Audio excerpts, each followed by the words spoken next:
जी हाँ, सभी को नमस्कार। हरियाणा पुलिस में पूछी जाने वाली आईपीसी की महत्वपूर्ण धाराएं जिनको हमने रेड कलर से कर रखा है और आपको पढ़ा रहे हैं।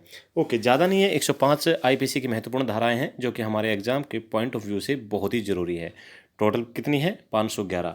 ओके, तो chapter number 12, offences relating to coin and government stamp, यानी कि सिक्के तथा सरकारी स्टैंप से संबंधित जो अपराध है वो आते हैं चैप्टर नंबर 12 में। तो धारा 230 section 230, coin defined Indian coin, यानी कि सिक्के की परिभाषा, भारतीय सिक्के की परिभाषा किस में आती है? सेक्शन 230 में। सेक्शन 231, काउंटर फिटिंग कॉइन, यानी कि सिक्के का कूटकरण, यानी कि मुद्रा का नकलीकरण, ठीक है, जाली मुद्रा। Next 32, 232, counter fitting Indian coin, भारतीय सिक्के का कूटकरण, यानी कि भारत की जो मुद्रा है उसका जाली बनाना, नकली बनाना। ओके, नेक्स्ट, ये जो ब्लैक वाले हैं इतने महत्वपूर्ण नहीं है। नेक्स्ट चलते हैं, section 255, counter fitting government stamp, यानी कि सरकारी जो स्टैंप है ना, नकली स्टैंप तैयार करना, सरकारी स्टैंप का कूटकरण किस में आता है? धारा 255 में। नेक्स्ट, अब यहाँ पे हमारा जो चैप्टर है वो बदल जाता है। Chapter number 13, offences relating to weight and measures, यानी कि माप और तोल से संबंधित जो अपराध होते हैं वो आते हैं चैप्टर नंबर 13 में। माप और तोल कौन से? देखो, दुकानदार होते हैं, बिजनेसमैन होते हैं, बड़े बड़े शोरूम्स होते हैं, जो मापना तोलना से संबंधित होती है कार्रवाई, वो अगर गड़बड़ करता है उस माप तोल में तो कौन से सेक्शन के अंदर उसको सज़ा मिलेगी? चैप्टर के अंदर उसको सज़ा मिलेगी चैप्टर नंबर 13 में। सेक्शन कौन से लगेंगे? 264 से 267। ओके, इन्हें आप देख सकते हैं, नोट कर सकते हैं। तो इसमें जो 266 है वो एक महत्वपूर्ण है, खोटे बाट या मापने को कब्जे में रखना, ठीक है ना। 264 से ही देख लेते हैं एक बार।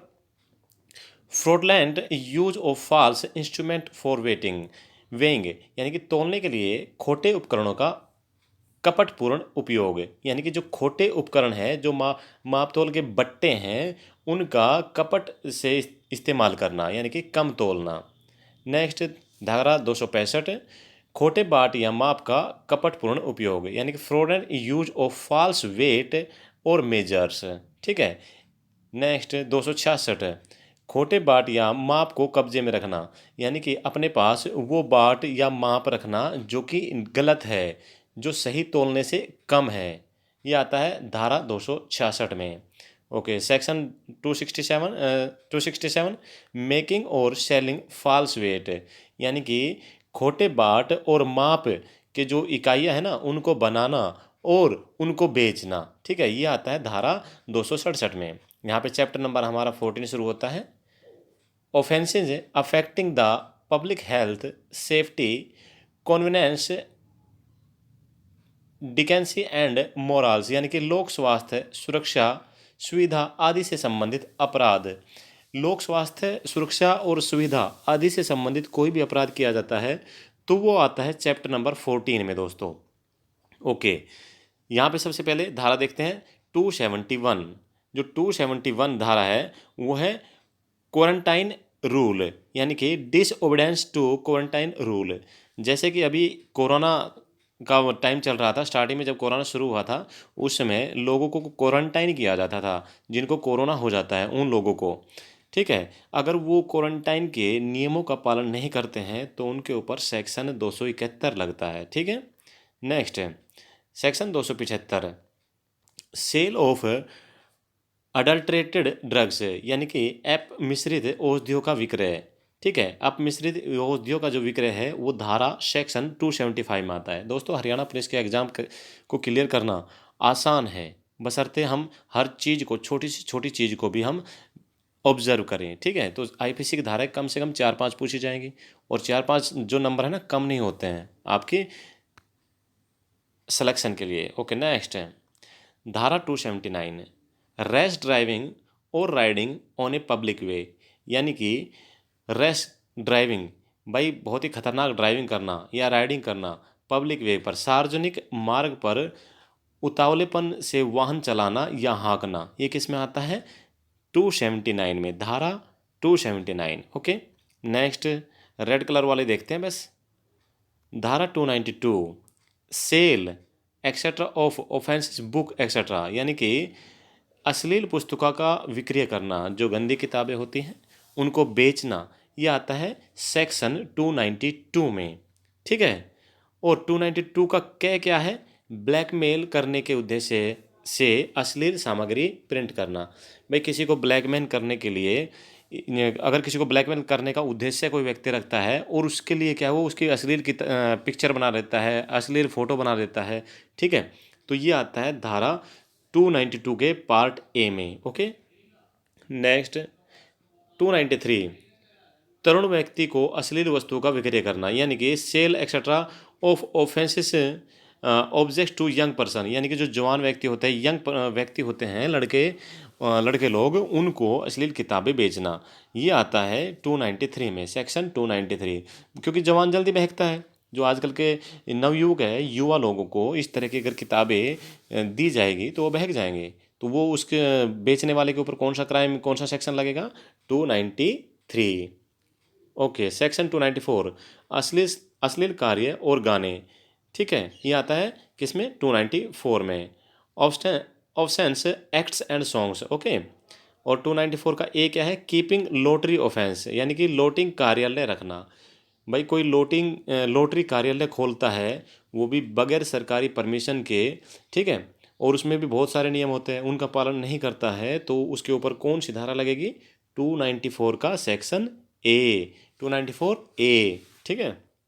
ओके। यहाँ पे हमारा जो चैप्टर है वो बदलता है। Chapter 15 offences relating to religion, यानी कि धर्म से संबंधित जो अपराध है वो आते हैं चैप्टर अध्याय 15 में। तो क्वेश्चन सीधा सीधा क्या बनेगा कि धर्म से संबंधित अपराध किस अध्याय में आते हैं? अध्याय पूछ लिया जाएगा, जरूरी नहीं है कि वो सेक्शन ही पूछे आपसे। ग्राम सचिव का पेपर देखा था ना, अध्याय पूछे थे कईयों के। तो भाई कौन से अध्याय में आता है? अध्याय 15, चैप्टर 15। ओके। इसकी जो धारा है 295, ये महत्वपूर्ण है। किसी वर्ग के धर्म का अपमान करने के आशय से उपासना के स्थान को क्षति करना या अपवित्र करना। समझ गए ना आप? यानी कि किसी भी वर्ण या जाति के धर्म का अपमान करने के आशय से उपासना के स्थान को क्षति पहुंचा देना, उसे गंदा कर देना, ये आता है 295 में। ओके। और 295 का ए भी है, deliberate and malicious acts intended to outrage religious feelings of any class by insulting its religion और बिलीव्स, यानी कि किसी के धर्म और विश्वास की इंसल्ट करना। ठीक है ना, बोल देते हैं तेरा धर्म ऐसा है वैसा है। ठीक है। इस तरह की भी कार्रवाई अगर की जाती है तो वो आता है 295 के ए में। नेक्स्ट है हमारा चैप्टर शुरू होता है chapter 16 offences affecting the human body, यानी कि मानव बॉडी को, मानव शरीर को प्रभावित करने वाले जो ऑफेंस है वो आते हैं चैप्टर 16 में। ठीक है। और धारा कौन सी है? 299। 299 में क्या आता है? आपराधिक मानव वध, यानी कि किसी मानव का अगर वध कर दिया जाए तो वो कौन से है? 299। Culpable homicide. ठीक है। कल्पेबल होमिसाइड किस में आता है? आपराधिक मानववध 299 में। नेक्स्ट है 300 मर्डर। अगर किसी का मर्डर किया जाता है, when culpable homicide is not murderer. ठीक है। तो ये किस में आता है? हत्या। हत्या आती है 300 में, धारा 300, यानी कि सेक्शन 300 में। नेक्स्ट है 302 पुनिशमेंट फॉर मर्डर। अगर किसी ने कोई मर्डर कर दिया है तो उसके लिए जो पुनिशमेंट मिलेगा ना, वो धारा 302। आपने सुना होगा जज साहब क्या सुनाते हैं पिक्चरों में? दफ़ा 302 के तहत आपको ये सज़ा दी जाती है। अरे आपको नहीं भाई, जिसने मर्डर किया है उसको। ओके। धारा 303 punishment for murder bye life convict, यानी कि आजीवन कारावास से दंडित व्यक्ति द्वारा हत्या के लिए दंड। ठीक है। ओके। नेक्स्ट दफ़ा 304 punishment for culpable homicide not amounting to murder, यानी कि हत्या की श्रेणी में न आने वाली गैर इरादतन हत्या के लिए दंड। यानी कि इरादा नहीं था हत्या करने का, लेकिन हत्या हो गई है, हत्या की श्रेणी में नहीं आएगा वो, तो उसके लिए है कौन सी धारा लगेगी, धारा 304। ओके, 304 का ए क्या है, कोजिंग डेथ बाय नेग्लिजेंस है, यानी कि उपेक्षा द्वारा मृत्यु कारित करना। कोजिंग डेथ बाय नेग्लिजेंस यानी कि नेग्लिजेंस की वजह से, किसी की नेग्लिजेंसी की वजह से अगर कोई हत्या हो जाती है तो उस पर लगती है धारा 304 की ए। ठीक है। नेक्स्ट, डोवरी डेथ, दहेज मृत्यु। दहेज के मामले में अगर किसी की मृत्यु हो जाती है, किसी वधू की मृत्यु हो जाती है, तो उसके ऊपर धारा कौन सी लगती है, धारा 304 का B. Next 305, abetment of suicide by of child और इनसेन पर्सन, यानी कि शिशु या उन्मत्त व्यक्ति की आत्महत्या का दुष्प्रेषण। नेक्स्ट है धारा 306, अबेटमेंट ऑफ सुसाइड, आत्महत्या का दुष्प्रेषण कार्य। दुष्प्रेषण क्या होता है, कार्य, गलत कार्य, यानी कि खुद की आत्महत्या का जो कार्रवाई की जाती है, तो अगर बंदा फिर बच भी जाता है, भाई मान लो कोई व्यक्ति है वो आत्महत्या करने की कोशिश करता है और वो बच जाता है, तो उसके ऊपर धारा 306 लगेगी। भाई तूने आत्महत्या करने की कोशिश की है, धारा 306, सजा का हकदार है।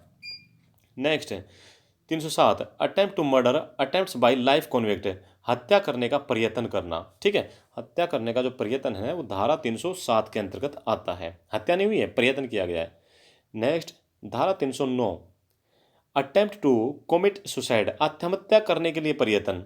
ओके, आत्महत्या करने का जो प्रयत्न है वो धारा 309 में आता है। नेक्स्ट धारा 306 और 309 को एक बार आप फिर दोबारा देख लीजिए। देखो, आत्महत्या का दुष्प्रेषण, यानी कि किसी ने आत्महत्या कर ली।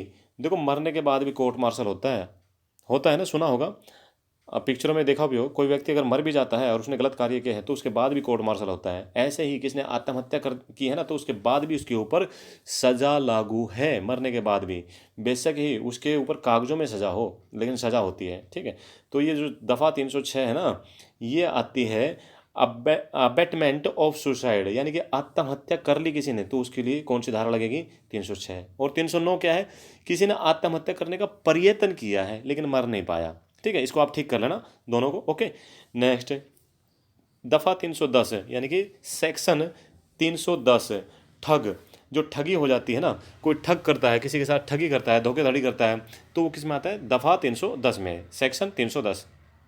312, केजिंग मिसकैरेज, गर्भपात कारित कराना, यानी कि किसी का कोई व्यक्ति किसी अन्य महिला का गर्भपात का जो कार्य करा देता है ना, कि उसका गर्भ गिरवा देता है ज़बरदस्ती, तो उसके ऊपर धारा 312 लगती है। ठीक है। नेक्स्ट धारा 313, स्त्री की सहमति के बिना गर्भपात कारित कराना, यानी कि स्त्री ने तो नहीं बोला है लेकिन उसका फिर भी गर्भपात कार्य करवा दिया है, बच्चा गिरवा दिया है, तो ये आता है धारा 313 में। ओके, धारा 319, हर्ट, किसी को हर्ट यानी कि क्षति पहुंचाना, सेक्शन 319 लगेगा उसके ऊपर। ठीक है दोस्तों। Next section 326, voluntary causing grievous hurt by dangerous weapons और मीन्स, यानी कि खतरनाक आयुधों या साध्यों द्वारा स्वेच्छापूर्वक घोर अपहति कारित करना, यानी कि बहुत खतरनाक हथियार लेके, साधन ऐसे लेके जो कि डेंजरस है, मारने के लिए खतरनाक वेपन है, उनके द्वारा क्षति पहुंचाना, तो उसके ऊपर कौन सी धारा लगेगी, भाई चाकू से काट देना, तलवार से काट देना। ठीक है, इस तरह की बातें चल रही है, तो उसके ऊपर जो धारा लगती है 326 लगती है। ठीक है। नेक्स्ट, लेकिन मारा नहीं है जान से, काट पीट किया है। ओके, नेक्स्ट धारा 326 का ए, एसिड हमले। आपने बहुत बार सुना होगा किसी के ऊपर एसिड डाल दिया जाता है, तो जो डालने वाला है ना, एसिड जिसने डाला है, उसके ऊपर धारा 326 ए का मामला लगता है। ओके, नेक्स्ट धारा 326 बी, एसिड हमला करने का प्रयास, यानी कि एसिड से हमला करने का प्रयास किया है लेकिन एसिड डाला नहीं है, तो 326 बी लगेगी उसके ऊपर। ओके, नेक्स्ट धारा 332 है, voluntary causing hurt to deter public servant from his duty, यानी कि लोक सेवक अपने कर्तव्य से भरोपरत करने के लिए स्वेच्छा से चोट पहुंचाना। भाई कोई व्यक्ति है अपनी इच्छा से, स्वेच्छा से अपने आप को चोट पहुंचाता है ताकि उसको क्या है, आराम से ड्यूटी करने में दिक्कत ना आए, तो उसके ऊपर जो धारा लगेगी वो लगेगी 332। ठीक है। नेक्स्ट धारा 339, रॉन्गफुल रेस्टिरेट, यानी कि सदोष अवरोध, इसको आप समझ लेना। नेक्स्ट, धारा 351 असाल्ट, अगर किसी के ऊपर हमला किया जाता है, हमला होता है ना, तो उसके ऊपर धारा 351 का मामला दर्ज किया जाता है। सेक्शन 351, सेक्शन 353 असाल्ट और criminal force to deter public servant from discharge of his duty, यानी कि लोक सेवक को अपने कर्तव्य के निर्वहन से विरोधप्रद करने के लिए हमला या आपराधिक बल का प्रयोग। कहने का मतलब यह है, कोई लोक सेवक है और अपना कार्य करना चाहता है ईमानदारी से, लेकिन उसके ईमानदारी से कार्य नहीं करने देना है और उसके ड्यूटी को डिसंगेज करना है, उसको गुमराह करना है, उसके ऊपर हमला करना है, आपराधिक बल का इस्तेमाल करना है, तो जो ये सब कार्रवाई करता है ना लोक सेवक के ऊपर, उसके ऊपर धारा कौन सी लगेगी भाई? 353। ओके, धारा 354 assault of criminal force to women with intent to outrage her modesty, यानी कि स्त्री की लज्जा भंग करने के आशय से उस पर हमला या आपराधिक बल का प्रयोग। समझ गए आप? तो कौन सी लगेगी धारा? 354। 354 का ए, यौन उत्पीड़न। ठीक है, समझ गए आप। नेक्स्ट 354 का बी, एक औरत नंगा करने के इरादे से कार्य करना। समझ गए आप? ओके। 354 का सी, छिप कर देखना, यानी कि किसी को अगर छिप कर देखा जाता है, उसकी औरत को छिप के देखा जाता है, तो ये कौन सी धारा लगती है उसके ऊपर? 354 का सी। ओके, 354 का डी, पीछा करना। आपने बहुत बार देखा होगा, सुना होगा, लड़कियों का या औरतों का कोई पीछा करता है ना व्यक्ति, तो उस व्यक्ति के ऊपर जो धारा लगती है वो लगती है 354 का डी। ओके। नेक्स्ट है 359, 359 किडनैपिंग, अपहरण। ठीक है, किडनैपिंग व्यपहरण यानी कि अपहरण का लगता है चार्ज। नेक्स्ट 362 अबडक्शन यानी कि अपहरण, ये भी सेम ही चीज़ है। नेक्स्ट 363 पुनिशमेंट फॉर किडनैपिंग, यानी कि अपहरण के लिए जो दंड दिया जाता है, किसी व्यक्ति ने किसी का अपहरण किया है तो उसको जो दंड मिलेगा वो धारा 363 के अधीन मिलेगा। और 363 का ए क्या है? किडनैपिंग और maiming a minor for purpose of begging, यानी कि किसी बच्चे को, किसी को किडनैप कर लेना, किसी को भी उसको विकलांग करके उससे भीख मंगवाने के इरादे से जो किडनैपिंग की जाती है ना, वो आता है 363 का ए में, कै में। ठीक है। नेक्स्ट है धारा 366 है, विवाह आदि करने को विवश करने के लिए किसी स्त्री को व्यभिप्रत करना, अपहृत करना या उत्प्रेरित करना। ठीक है, किसी से विवाह करना है स्त्री से, तो उसको अपहरण कर लेना, उसको धमकाना, इस तरह की जो कार्रवाई की जाती है वो धारा 366 में आता है। ओके, धारा 366 का A, procuration of minor girl, minor girl यानी कि छोटे जो बच्चे होते हैं ना, उनका अप्राप्य लड़की का उपानन, यानी कि जो अभी बच्चे 18 साल की नहीं हुई है और उसके साथ समझ गए आप। ओके। नेक्स्ट 366 का बी, विदेश से लड़की का आयात करना। भाई लड़कियों का जो व्यापार किया जाता है, यानी कि विदेशों से लड़की को मंगाना। ठीक है, तो उसके ऊपर धारा कौन सी लगेगी? 366 की बी। नेक्स्ट 370